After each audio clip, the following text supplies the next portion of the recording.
Bonjour mes petits théophiles, j'en profite d'avoir trouvé un jaguar ici à Bangkok. Il fait chaud, et oui, il fait chaud. Et après 7 mois de confinement, j'ai enfin retrouvé du thé.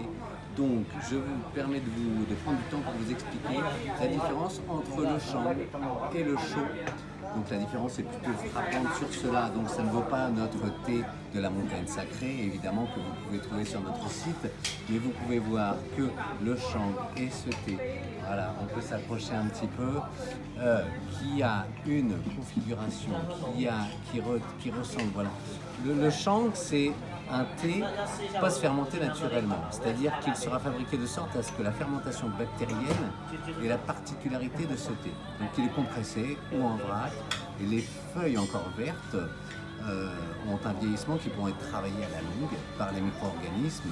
Et donc ces saveurs sont brunes foncées, mais c'est surtout le résultat d'une oxydation qui est spécifique. Ce que l'on ne trouvera pas avec le chaud cha qui est là. Donc le chaud, il est aussi dit cuit ou mature, avec des fabrications, des origines plus récentes, car les méthodes de fabrication ont bien changé, en fait, elles ont élaboré.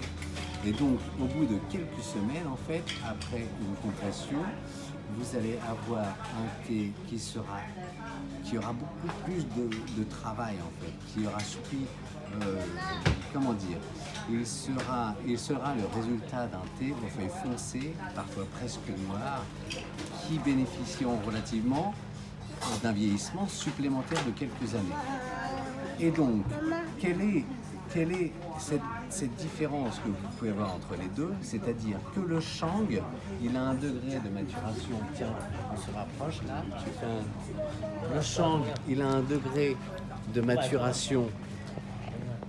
Vous voyez les petites feuilles vertes là? Donc il a un degré de maturation et de vieillissement beaucoup moins prononcé. Donc il est plus herbacé, fruité, astringent, amer, mature. Au contraire de ce thé qui est chaud, qui est boisé, qui a plutôt une force minérale ronde, douce et moelleuse. Et donc, si les pour chang et jeunes sont peu coûtés à l'achat, eh bien, il suffit de se tourner vers le chaud.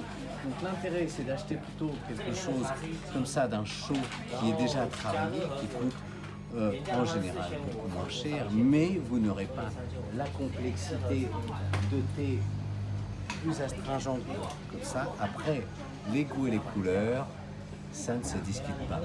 À bientôt sur le meilleur thé de Chine.